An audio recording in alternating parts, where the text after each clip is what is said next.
Welcome to சுடு தண்ணி. இன்னைக்கு நம்ம வீடியோவில் ரொம்ப யூஸ்ஃபுல்லான ஒரு கிரேவி ரெசிபி தான் பார்க்க போகிறோம்.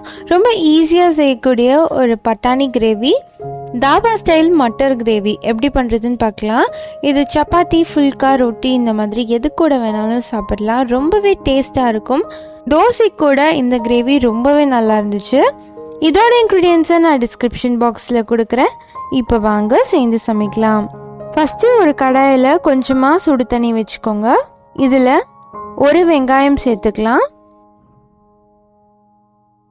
கூடவே 10 முந்திரி பருப்பு சேர்த்துக்கோங்க. இதை ஒரு 10 நிமிஷம் நல்லா கொதிக்க வச்சுருங்க. அப்போ தான் இது சாஃப்ட் ஆகும், அரைக்கவும் ஈஸியாக இருக்கும். இருக்கட்டும். இப்போ பார்த்தீங்கன்னா ஒரு 10 நிமிஷத்தில் தண்ணிலாம் வற்றி நல்லா சூப்பராக சாஃப்ட் ஆகிடுச்சு. இதை நல்லா ஆற வச்சுக்கலாம். ஆறினதுக்கப்புறமா இதை நல்ல ஃபைன் பேஸ்ட்டாக அரைச்சி வச்சுக்கோங்க. இது இருக்கட்டும். அடுத்து ஒரு கடாயில் 1 டேபிள் ஸ்பூன் எண்ணெய் சேர்த்துக்கோங்க. எண்ணெய் சூடானதுக்கப்புறமா இதில் ஒரு பட்டை, 2 ஏலக்காய், 3 கிராம்பு சேர்த்துக்கலாம். கூடவே ஒரு பச்சை மிளகாயை சின்ன சின்னதாக கட் பண்ணி இதில் சேர்த்துக்கிறேன். இது கூட 2 டீஸ்பூன் இஞ்சி பூண்டு விழுது சேர்த்துக்கலாம். இப்போ அதை நல்லா வதக்கி விட்டுருங்க. இஞ்சி பூண்டு விழுதோட பச்சை வாசனை போகிற அளவுக்கு நல்லா வதக்கிடலாம். இது வதங்கினதுக்கு அப்புறமா நான் ஒரே ஒரு பெரிய வெங்காயத்தை அரைச்சி வச்சிருக்கேன்.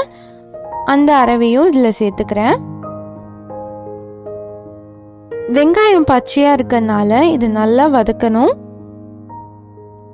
இதோட பச்சை வாசனை போனதுக்கு அப்புறமா இதில் நம்ம மசாலா சேர்த்துடலாம். 1/2 டீஸ்பூன் உப்பு, 2 டீஸ்பூன் காஷ்மீரி மிளகாய் தூள், 1/2 டீஸ்பூன் மஞ்சள் தூள், 1 டீஸ்பூன் கரம் மசாலா.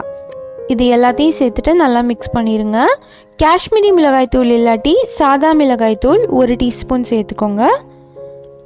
இல்லாட்டி காரம் ரொம்ப அதிகமாயிடும். இது நல்லா மிக்ஸ் ஆனதுக்கப்புறமா இதில் நான் 1 கப் பச்சை பட்டாணி சேர்த்துக்கிறேன். இதை 2 விசில் நான் வேக வச்சு இதில் சேர்த்துக்கிறேன், கொஞ்சம் சீக்கிரமாக குக் ஆகணுங்கிறதுக்காக. அப்படி இல்லைன்னா நீங்கள் இதிலேயே தண்ணி சேர்த்து இதிலேயே கூட வேக வச்சுக்கலாம். இது டக்குன்னு ரெடி பண்ணுறதுக்காக முன்னாடியே இதை வேக வச்சுக்கிட்டேன். இதை நல்லா மிக்ஸ் பண்ணி விட்டுருங்க. நல்லா மிக்ஸ் ஆனதுக்கப்புறமா இதில் 2 தக்காளியை அரைச்சி வச்சுருக்கேன், அந்த அரவையும் சேர்த்துக்கிறேன். இப்போ பார்த்தீங்கன்னா இது நல்லா ரெடி ஆயிடுச்சு. இதில் கொஞ்சமாக தண்ணி சேர்த்து இன்னும் கொஞ்சம் நேரம் நம்ம கொதிக்க வச்சிடலாம். அப்போ பச்சை வாசனை எல்லாம் போகி நல்லா சூப்பராக ரெடி ஆகிடும்.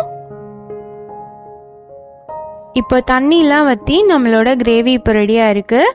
கடைசியாக நம்ம அரைச்சி வச்சுருக்க முந்திரி பேஸ்ட்டை இதில் சேர்த்துடலாம். சேர்த்துட்டு ஒரு தரம் நல்லா மிக்ஸ் பண்ணிக்கோங்க. நம்ம முந்திரி பேஸ்ட் சேர்க்கறனால தனியாக இதில் க்ரீமு, தயிர் எதுவுமே சேர்க்க வேண்டாம். இதுவே போதுமான அளவு கன்சிஸ்டன்சி கொடுத்துரும். கடைசியாக 1/2 டீஸ்பூன் சர்க்கரை சேர்த்துக்கிறேன் ஒரு ஃப்ளேவருக்காக. நல்லா மிக்ஸ் பண்ணி விட்டுருங்க. இப்போ பார்த்தீங்கன்னா இது நல்லா ரெடி ஆகிடுச்சு.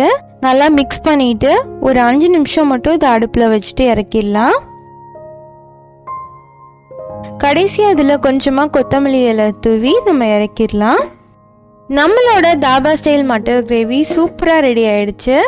இது ரொம்ப குவிக்கான ரெசிபி, ரொம்ப சீக்கிரமாகவே செஞ்சிடலாம். கண்டிப்பாக மிஸ் பண்ணாமல் ட்ரை பண்ணி பாருங்கள், ஏன்னா ரொம்ப டேஸ்ட்டாகவே இருந்துச்சு. இந்த வீடியோ உங்களுக்கு கண்டிப்பாக பிடிச்சிருக்கும்னு நினைக்கிறேன். இந்த வீடியோ உங்களுக்கு பிடிச்சிருந்தா லைக் பண்ணுங்கள், சுடு தண்ணி சேனலை சப்ஸ்கிரைப் பண்ணுங்கள். தேங்க்யூ.